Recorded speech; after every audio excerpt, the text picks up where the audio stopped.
हाय, hello, नमस्कार मंडळी. Khandesh special फूडमध्ये सगळ्यांचं खूप खूप स्वागत आहे.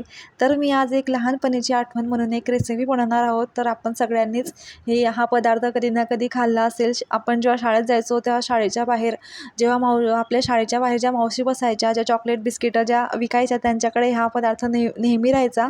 आणि नेहमीच म्हणजे सगळ्या जणांनी हा पदार्थ खाल्ला असेल. तर चला रेसिपीला सुरुवात करूया. तर मी इथे बोरं घेतले आहेत. तर तुम्ही बघू शकता आणि हे बोरं सगळीकडे मिळतात. तर तुम्ही बघू शकता इथे मी छोटे छोटे बोरं घेतले आहेत. आपल्याला ही बोरणी बनवायची आहे. तर त्याच्यासाठीही असे छोटे छोटे बोरंच लागतात. तर हे बोरं मी छान एक वाटी इथे बोरं घेतले आहेत. तर मी हे बोरं छान रात्रभर पाण्यामध्ये भिजवून घेतलेले आहेत. तुम्ही बघू शकता कशाप्रकारे फुललेले आहेत ते. आता हे बोरं आपल्याला कुकरमध्ये टाकून घ्यायचे आहे सगळे. तर मी इथे हे बोरं आता सगळे कुकरमध्ये टाकून घेतले आहे आणि त्याचबरोबर 2 ग्लास पाणीसुद्धा घातलेलं आहे. आता आपल्याला याचा कुकरमध्ये 3 ते 4 शिट्ट्या काढून घ्यायच्या आहे छान. तर तुम्ही बघू शकता इथे कुकरच्या 3 ते 4 शिट्ट्या मी काढून घेतलेल्या आहेत.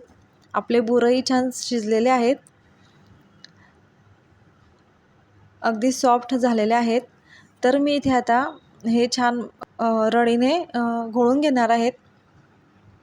तर तुम्ही बघू शकता याप्रमाणे आपल्याला छान घोटून घ्यायचं आहे. खूप चविष्ट आणि खूप छान लागते ही बोरणी. तर लहानपणीचीच सगळ्यांना आठवण नक्की झाली असेल ही रेसिपी बघून. तर इथे बघा माझी सगळी तर इथे आपली बोरणी तयार होत आहे.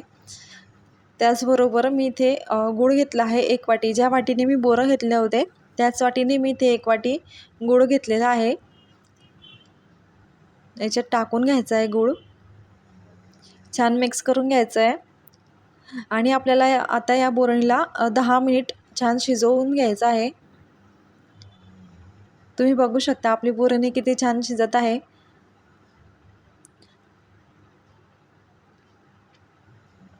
तर आपली बोरणी इथे छान शिजून तयार झालेली आहे खाण्यासाठी.